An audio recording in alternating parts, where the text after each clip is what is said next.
Good evening, everybody. For those of you who don't know who I am, my name is Joel Lucan. I'm the Director of Athletics here at South Dakota School of Mines and Technology. And today and every day, in my opinion, is a great day to be a Hardrocker. Thanks for being on tonight. We're gonna make a presentation tonight. Myself, Dr. Shelmadine, Cassie Kasiba, our Associate AD for Internal Operations in SWA, Brian Hardy, our Assistant Athletic Director for Sports Medicine, Seth Nichols, Assistant AD for Compliance, and Dr. John Keller, our Faculty Athletic Rep, as well as all of our head coaches, if there's any coaching questions that come up. Like I stated, we're going to make our presentation. We will answer or we'll tackle the questions that have been submitted throughout this. If you have any other questions or anything comes up while we're talking, don't hesitate to enter it in there, and we will address them, hopefully get them all addressed tonight. If we don't, by all means, don't hesitate to send myself, Cassie, Brian, or Seth, or Dr. Keller an email, and we will get it to the appropriate person and get that question answered for you. The first thing that I want everybody to understand and know that is that the health and safety of our scholar athletes is our number one concern. We are limited in how we can act and move forward pending NCAA and RMAC decisions. We've been meeting on a weekly basis as RMAC administration, and we have also been meeting weekly with Monument Health. So it's an extremely fluid situation, and I need you to all know that we're doing the best we can with the information that we're given. I will say some advice that I would like to give is control what you can control. This is all about personal accountability. We want you to wear a mask when you're on campus. We don't want you to do anything that puts you or your teammates' safety or the season in jeopardy. Please follow institutional policies and guidelines. Please follow athletic team policies and guidelines. And I'm trying to look at this as another opportunity for us as leaders, as athletes, to overcome adversity. If you've heard me talk before, I always say that it comes in all shapes and sizes. When I was coaching, it used to come in, buses breaking down or somebody's arm being sore and they couldn't pitch for the day. I'm viewing this as a massive obstacle of adversity to overcome, and move forward and learn from it and get better from it. So with that, I'm going to turn it over to our next speaker. And as I stated before, if any of you have any questions, don't hesitate to drop me an email or give me a phone call, and I'll do my very best to get those answers for you. And I'm really looking forward to seeing everybody on campus here in the next 2 weeks. Thanks.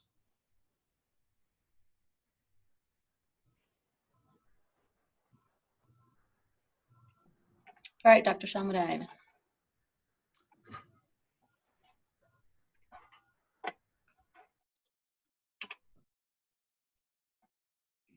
All right, as Joel said, my name is Brian Shelmadine. I'm the head team physician, helping to figure out kind of the pathway for what we're doing going forward, and also today just briefly go over kind of things that I think most of us are already aware of, but specifically with what the virus is, kind of how it's spread, and then why we ask to mask, cover sneezes, and use general hygiene, and kind of why those work, and then what our game plan is for when athletes get sick and a good return to play, because that's one thing most people aren't addressing, at least in the news.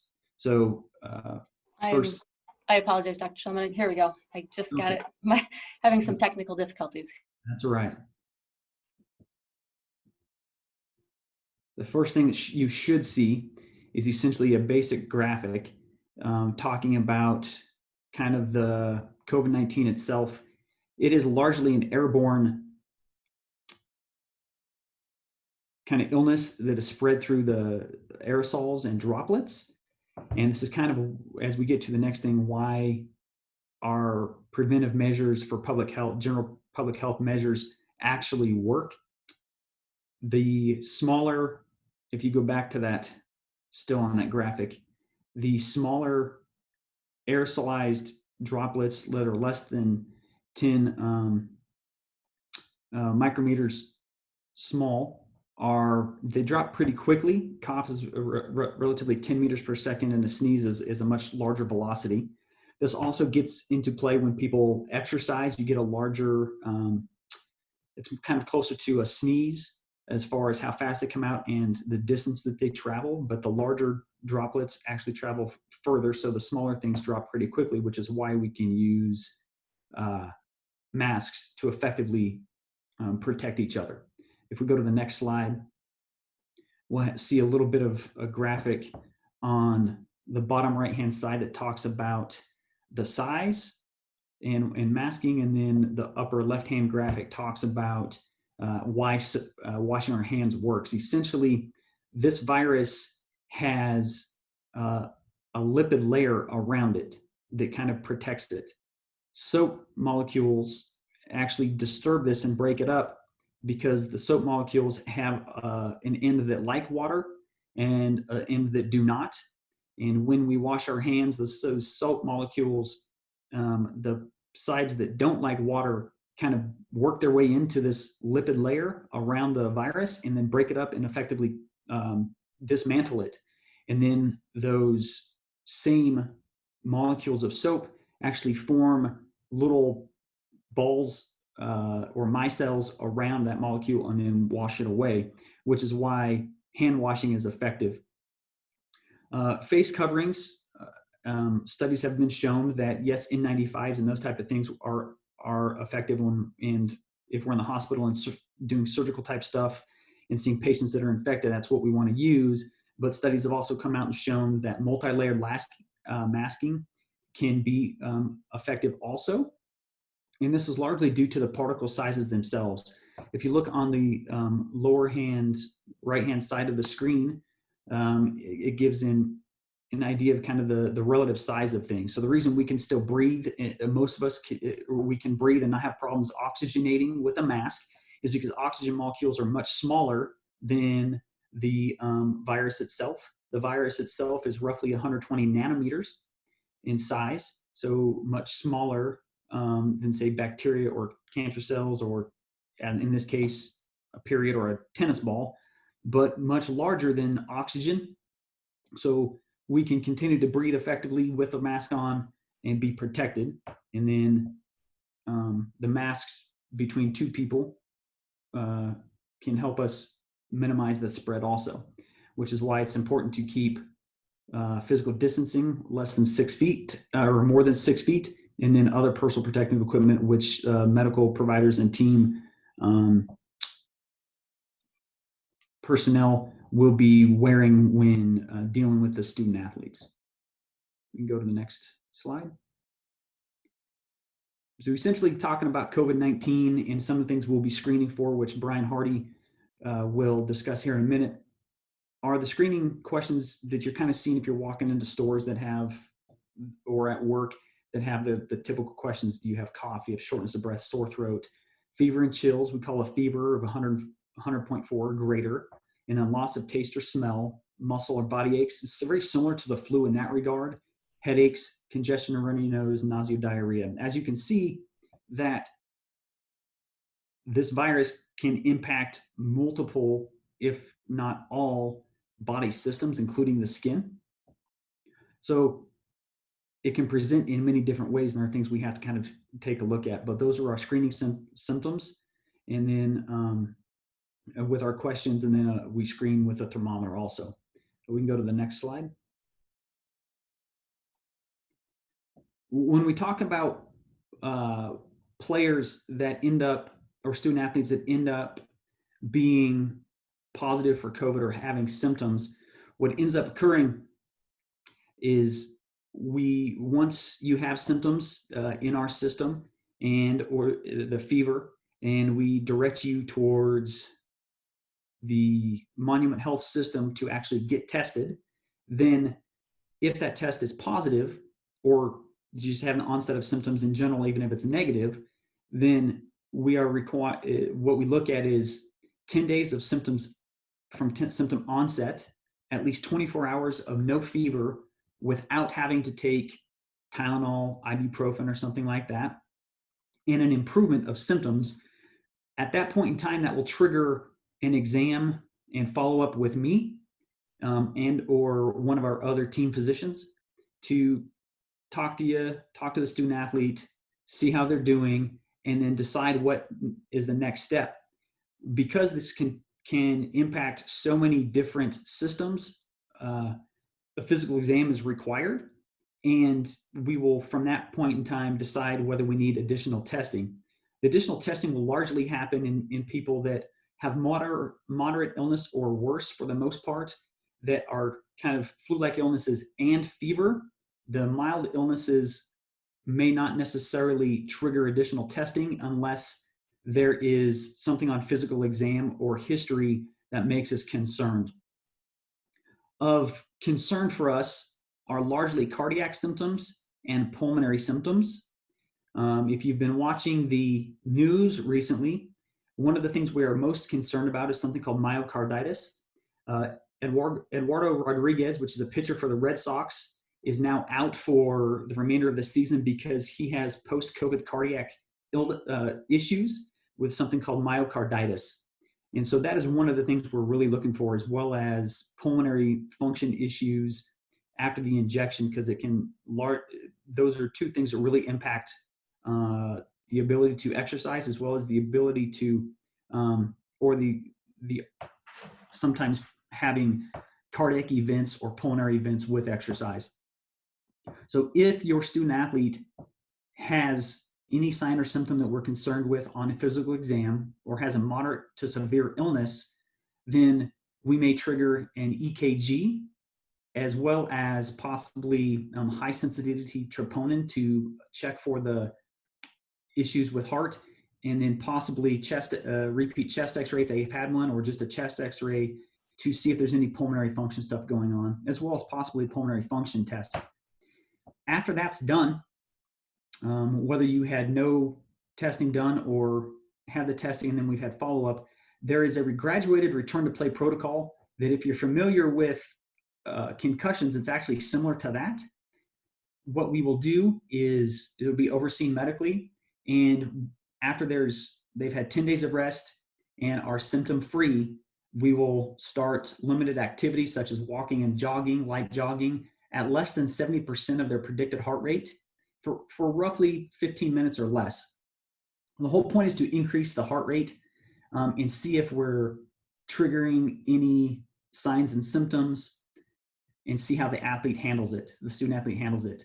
If they do that fine, then the next day, 24 hours later, we will progress to a little bit more intense exercise, a little bit more sport-related activity at a larger increase in percent heart rate max for a little bit longer period of time. So the whole point is we're just gradually stressing them more and more. And as long as they are handling that, we will continue to progress up to stage 5 and 6, which on this graphic is towards the far right. What occurred with the Major League Baseball pitcher is that he was cleared to play after infection, and then did not progress through this protocol very well. So it triggered more testing. And come to find out, he had inflammation around the heart, which is why he's no longer playing. While there's not a whole lot of, this is one of the few cases in the news that is going on with this. We do have at least 4 episodes of this in the Big 10, 4 in the Big 12, with one of them now in the ICU. So while this is not likely to happen, we are seeing it more as we have more people exercise, which is why this is important. The next slide, please. which should be taken by Brian Hardy.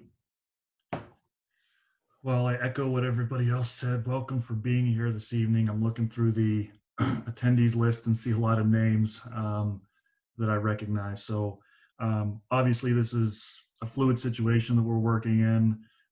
Everything changes little bits here and there. So as of right now, I just want to go through some more of the logistic aspects of what we're going to be doing this fall, some of which your son, daughter, or yourself have already gone through or are going through currently. So one of the things that we've asked our student athletes to do is to look at a self-imposed 14-day self-quarantine period prior to returning to their particular sport, whether that be football, volleyball, basketballs. So we looked at the date that they were supposed to report for camp and asked them 14 days prior to that to try to self-quarantine.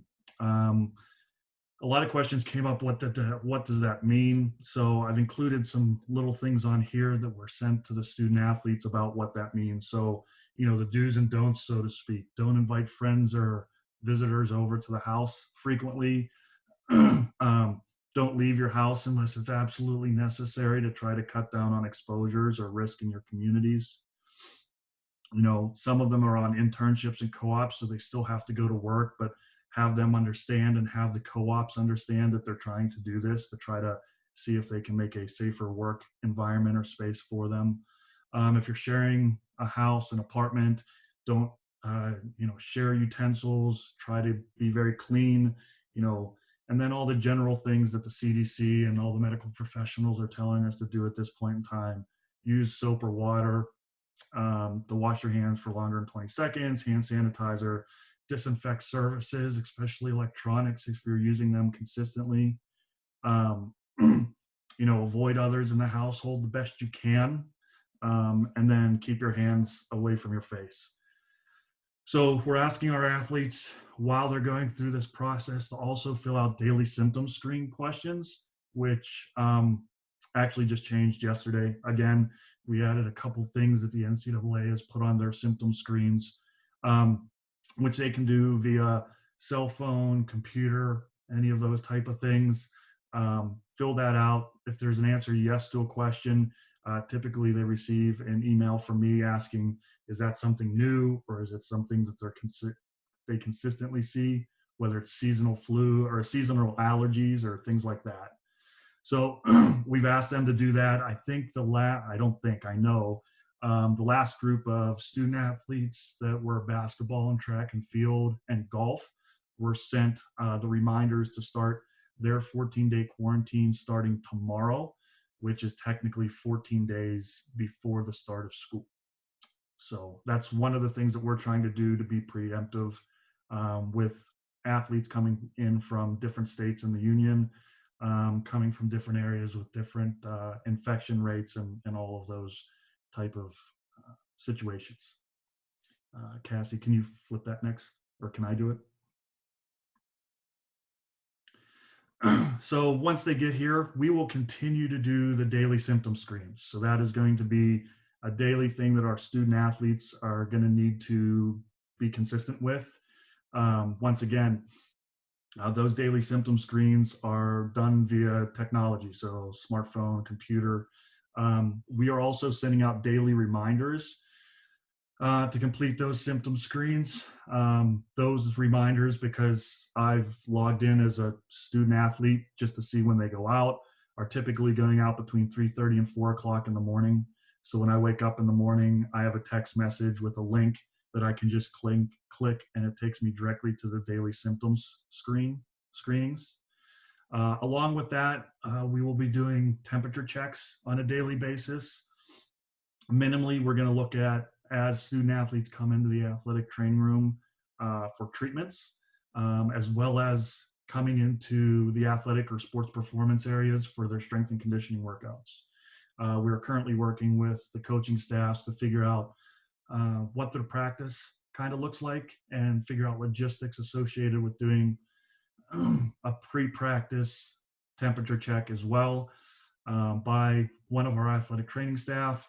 If that can't be managed, then we're asking the coaching staff if they can help out with that process. So that's another one of the things that we're going to continue to do on a daily basis through at least the fall to make sure that we're trying to get ahead of potential issues that we might have. Cassie, next, please. The sports performance area or your strength and conditioning area, obviously we're going through some changes within that program. However, we have sat down and made a list or a plan for what COVID looks like in that particular session. We're going to try to adhere to, pretty standard social distancing during strength and conditioning sessions as much as humanly possible. We're decreasing capacity of our strength and conditioning area to make sure that we don't have, or we can still maintain those social distancing efforts. We're looking at how many are in cohorts or how many groups who are in those groups so that we can make sure we keep those consistent. So obviously having one volleyball player with a basketball team probably isn't the best idea unless that's consistent. So we can kind of keep in their own little cohorts. So we're looking at that with our staff as well. As of right now, our athletes aren't being asked to currently wear face masks during their exertional activities. With a caveat to that, which is as things progress through the year, we will be constantly reevaluating where we are with that. If we have some issues within that particular area or any area on campus, then those might change in the future. All of the athletic performance staff or sports performance staff will be wearing a face mask minimally indoors and outdoors. And then when they're indoors, they'll be wearing goggles or a face shield. Monument Health has told us that if we can make sure we protect not only our nose and mouth, but our eyes, or the mucous membranes in our eyes, that there is a lower risk for exposure. That's one of the concerns we have overall, not only with sports performance, but athletic training, which we'll talk about here in a minute.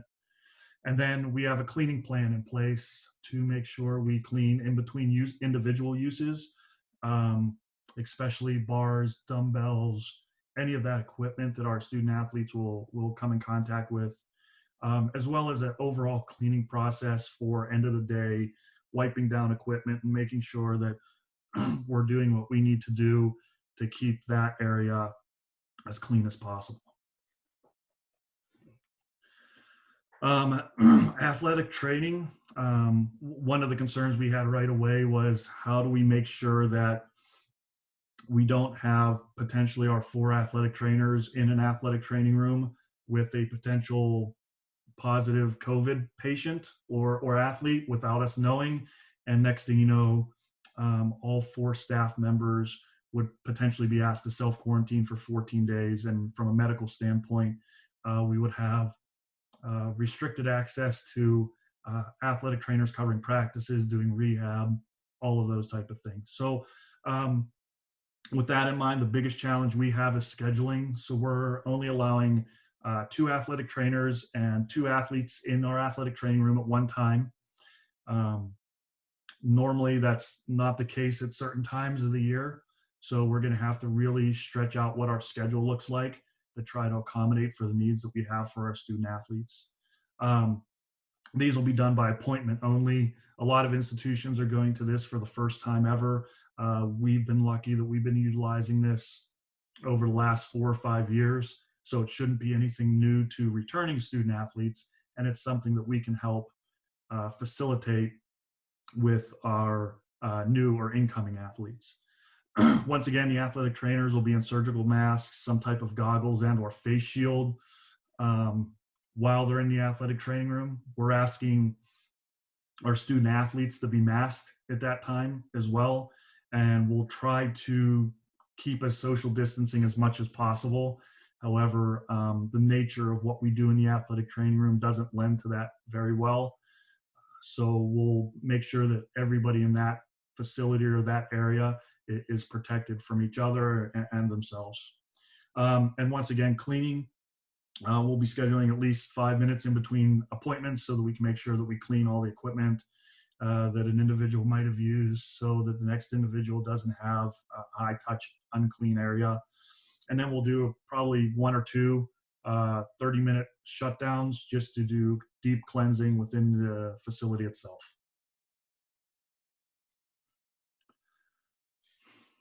And then Seth will go over the next slide or two.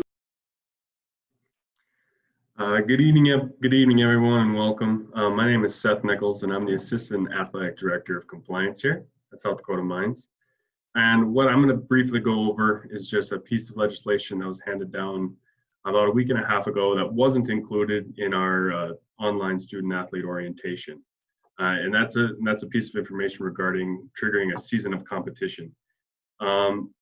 So just going through the bullet points, if a team is unable to complete 50% or more of their scheduled games during the season, it will not be counted as a season of competition. So the point of clarification is, if an individual athlete plays in one game and the entire team plays more than 50% of its scheduled games, that athlete will have used a season of competition. But so on the flip side of that is that if that individual plays in one game and say the football program plays less than the amount of scheduled games that were on the schedule, that individual will keep that season of eligibility for further use in the future. But more of this information, as we know, will continue to come down from the RMAC and the NCAA, but further information can be found within our student athlete orientation as it pertains to seasons of competition. So thank you all very much.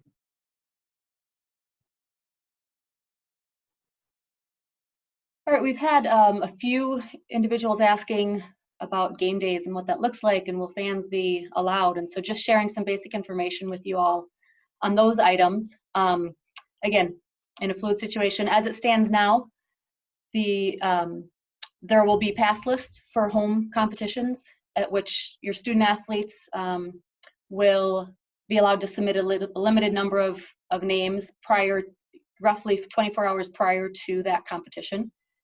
You've got your general admission tickets, premium game tickets, which are typically Black Hills State and our homecoming or M Week games, and then ramp spots for our home football games as well. In terms of, let me go back one. Sorry, somehow I skipped this one. I apologize. In terms of game days, right now, each RMAC institution, where all of our teams are in a conference schedule only. And so each RMAC institution has the ability to make the decisions based on their local and state guidelines on whether or not to have fans. I urge you, student athletes and family members, if you have someone or you are planning to attend a road game, and to be honest, a home game, check the host institution to make sure you know their fan guidelines. 1, do they allow fans? 2, what restrictions do you need to know? What do you need to know about when you attend? What rules they may have in place? Obviously, as our situation evolves, if it changes, we'll be updating and sharing that directly through your student athletes, as well as on the websites and through our social media platforms. Right now, per the Board of Regents policy, masks are required for all indoors on campus, and so that would include our volleyball, our basketball. In Goodell Gym, we will have capacity limits. Those numbers are still to be determined. We're working with the campus on figuring what that number is, but capacity will be limited. In O'Hara Stadium, that's going to be no more than 50% in the grandstand, but our ramps will remain as is, and that those really are already in a socially distanced position, and so we feel comfortable with that. Dakota Fields is the new home field for our men's soccer program, and we're working with them right now to determine what their restrictions are, and we'll be sharing that as we get those. And similarly with Arrowhead Country Club and our golf program, we'll work directly with them on what restrictions or limitations they may have. Another question that was sent in ahead of time with regards to, what happens if we have a positive case. Obviously, Dr. Shelmadine talked about the protocol for return, but what I think is important for you as student athletes and as parents to understand is just what's in place on campus. So if a student athlete's living on campus, Residence Life has a protocol in place. One, knowing that there are rooms set aside for individuals that we need to isolate or quarantine. Roughly 10% of the rooms are being left open on purpose.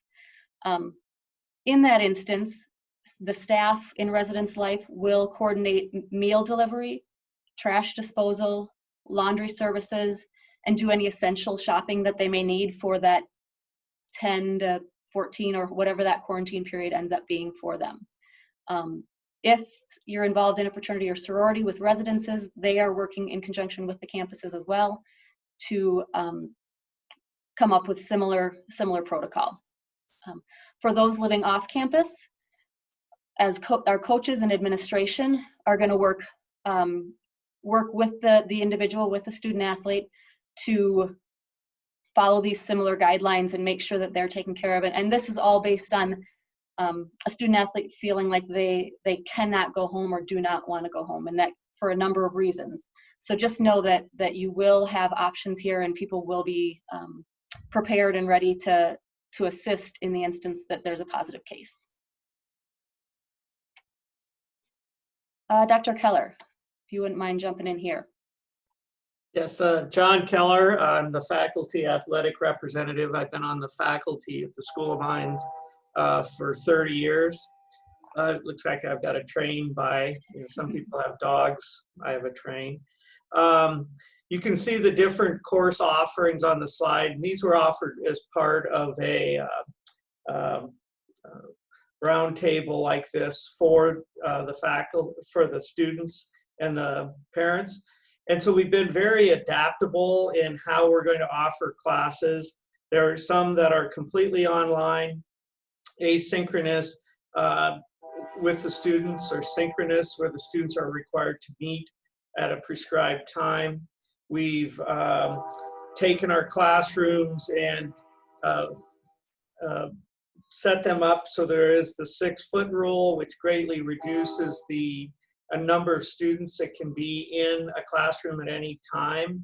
There is the mask policy, both for the faculty and the students, that will be enforced within classes. But most importantly, we've spent the summer going through a lot of training on workshops on how to deliver the different modes of classes. Faculty have been very busy. We've installed the latest technology. And given that we're kind of a geeky faculty, I think we're very prepared to deliver all these different modes of classes that the students will be asked to participate in.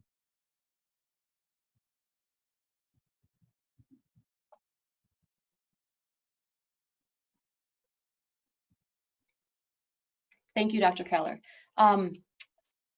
Real briefly, there are a few other resources, again, that I think for those parents that are on the webinar right now, for you to know there's a lot of information out there that your students have access to. For all new students, that's transfers and freshmen, the Rocker Ready orientation is available through the new student interactive checklist. And there's, as parents, you also have access to view this. There's lots of great information from the campus, just in terms of being new to campus, but also changes and actions they're taking right now with regards to COVID-19. Last week, campus had several town halls, both for students and for parents. Those were recorded and available to access, and I can include one of those in the chat here in just a moment if you want to copy that link. And then I'm going to share, we created an orientation for our student athletes, and I'm going to share this just so you can, for those, again, parents that are on the call, can see that. Here is what it looks like. Your student athletes have gotten an email with a link to this online orientation. They will be required to enter in their name, ID information, and sport, and that allows us to track it. This is required, mandated, because there is NCAA compliance and Title IX information that is required by the NCAA. But as a parent, you can simply enter as a guest. Hoping it's still remembering me. And I'm not going to go through the whole thing, but as you can see, there's welcome by both the president, our athletic director, compliance related information, financial aid, again, refresh on the COVID-19 and training and changes we've made, mental health, diversity, inclusion, community relations, student athlete advisory committee, Hard Rock Club, and Title IX. So that is required for your student athletes, but I strongly encourage those parents to ask your son or daughter for that link and look through it as well, because there's a lot of great information. So let's see. We have a few questions that I'm going to throw out there. And then obviously if you have questions that you would like answered that hasn't been answered, please enter those in the Q&A and we will direct them to the appropriate person to answer. So first one I think to get started is when are decisions going to be made about winter and spring sports? Joel, do you want to tackle that? Yeah, so right now, kind of as I stated earlier, we are at the whims of the NCAA decisions and the RMAC decisions. As we currently stand, we are allowed to start practice on August 24th, official practices, and we can start athletic events on September 18th. There is supposed to be an announcement either today or tomorrow. It looks like it's going to be tomorrow by the Board of Governors, by the NCAA, determining whether we're going to have fall championships.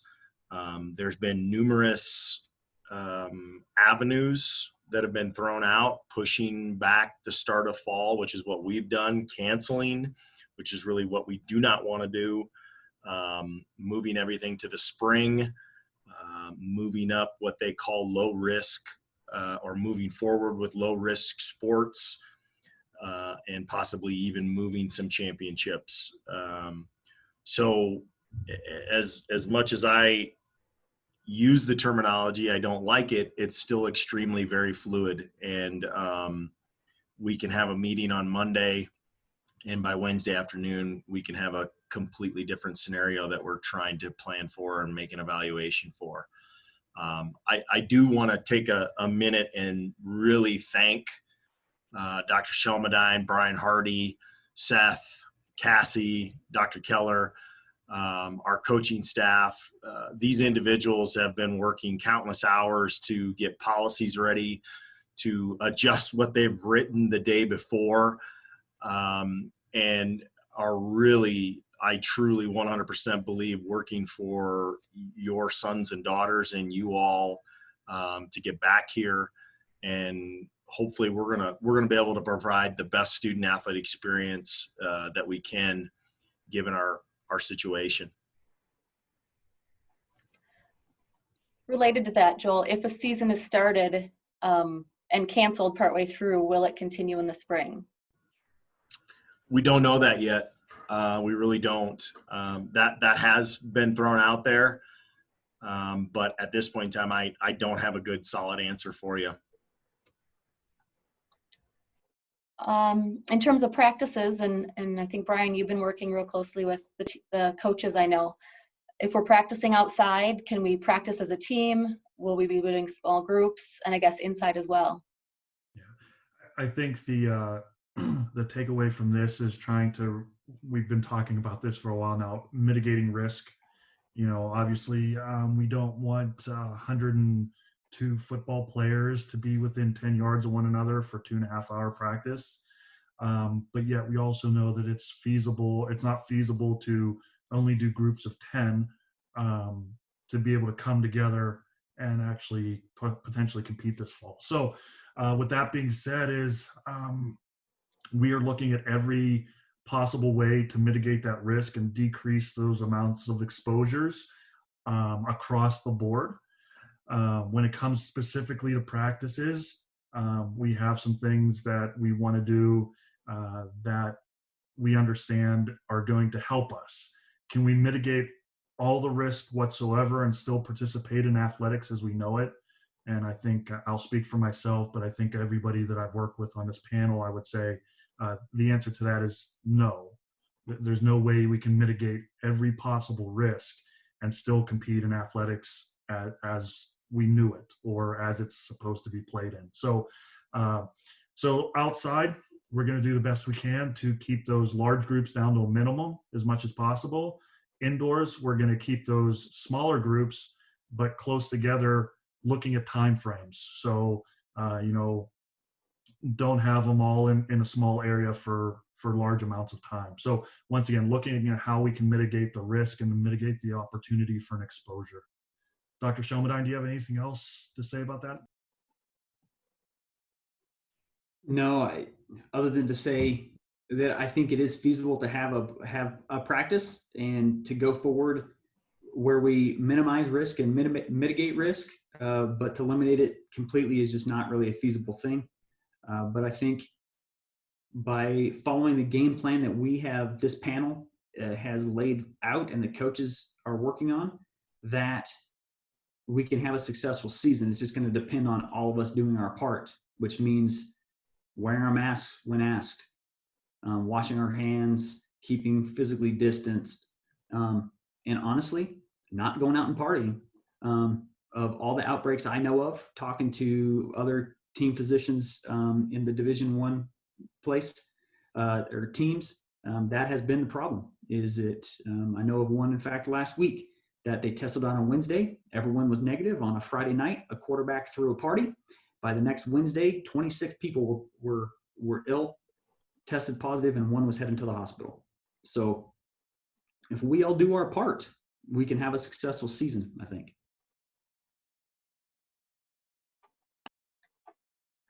Thank you. Another question that's been posed is testing and how often they'll be tested, if they'll be tested. Yeah, so we're evaluating our options. There are several options. We're working with Monument, the best to best facilitate that testing. This is a strenuous situation, and it changes from week to week on what the costs are, what the availability of tests are, how long it takes to get back. We've been communicating with the RMAC, but we're going to try to do our best to follow the NCAA suggestions and guidelines. Another question with regards to travel and hotel accommodations, and I can start on this one and feel free to jump in, Brian or Joel. Brian, Joel, myself, and all met with each head coaching staff to talk about programs and their plans in all aspects, including travel, one of which includes hotels. And so that plan, where some programs were already had 2 in a room, those that typically would maybe usually do 2, 3, or 4 are looking at or are working to get enough room so that we have 2 in those spaces as well. Do you guys have anything to add there?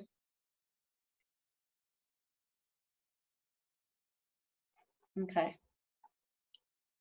I touched on this briefly, but with regards to changes that may be made and communicating to parents, that's going to happen in a number of ways. One, any changes that with regards to schedule changes, fan participation or capacity seating things will be shared via our website, our social media platforms. And I think more directly, each program and the head coaches will communicate directly with the student athletes. And again, these student athletes learning to be the adults and having them share with you as well. But as Joel mentioned early on, if you ever have questions or concerns with regards to some of those changes, speak to speak to your student athlete first, your head coach, and then obviously myself, Joel, or anyone with regards to those questions you have. As a reminder, if you have any more questions, please send those into the chat. I think we've covered all those that I've seen.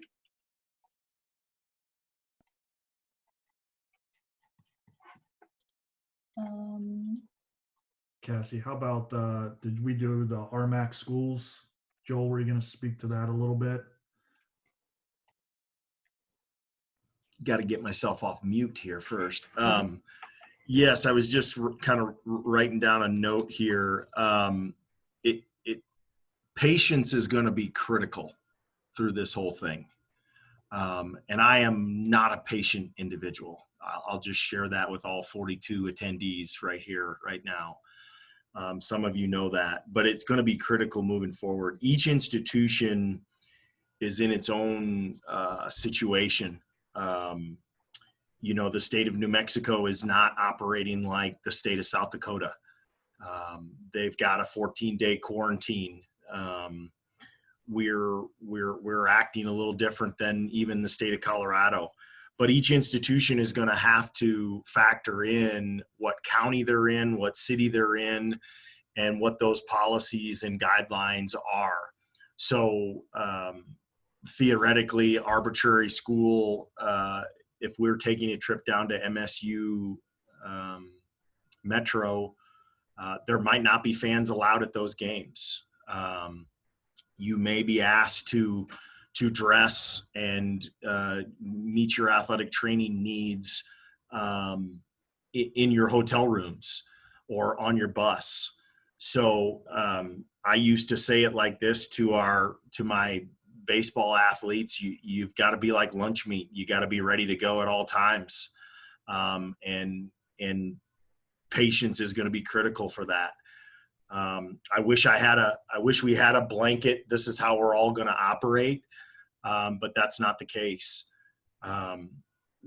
We're meeting weekly. We're exchanging best practices. We're finding out who's at what stage on campuses. But our plan, unanimously through the RMAC athletic directors and administrators was to start practice on the 24th and start RMAC events on the 18th. Those sports like golf and cross country that we don't play a traditional RMAC schedule, we're talking about that. We're evaluating that, and what does that mean if we would travel down to Colorado Mines and participate, or if we travel and participate in a non-conference event. So we're continuing to evaluate that. And again, trying to make this as best as possible student athlete experience as we can, given our situation.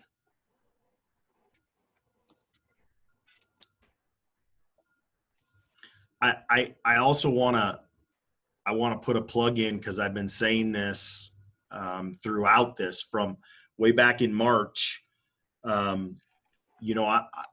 would really like athletics to lead from the front on this, on our campus.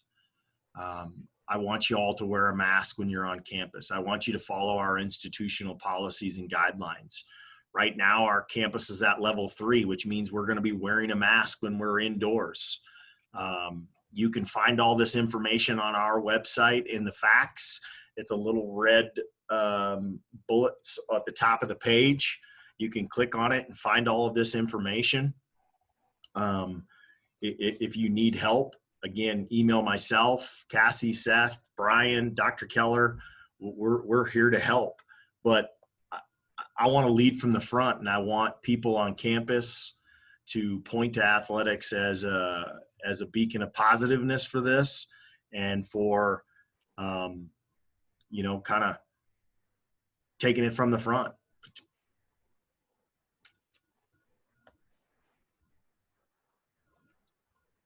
All right, we're coming up on the end of the hour. No, I haven't seen any new questions come through. We'll just give it another couple minutes. If there's something that you have, please share it. We'll make sure that gets answered. Obviously, as questions come up, after this town hall, email, reach out. Again, your coaches are on this as well, but your coaches have been having lots and lots of conversations, meetings, both remotely, in person, and have a lot of those answers. But when they do not have those, they have direct access to all of us. So please know that we're ready to tackle those questions as best we can, and be patient with us while we search for those that we might not have a direct answer for. Your coaches are going to be a great resource for you. They really are.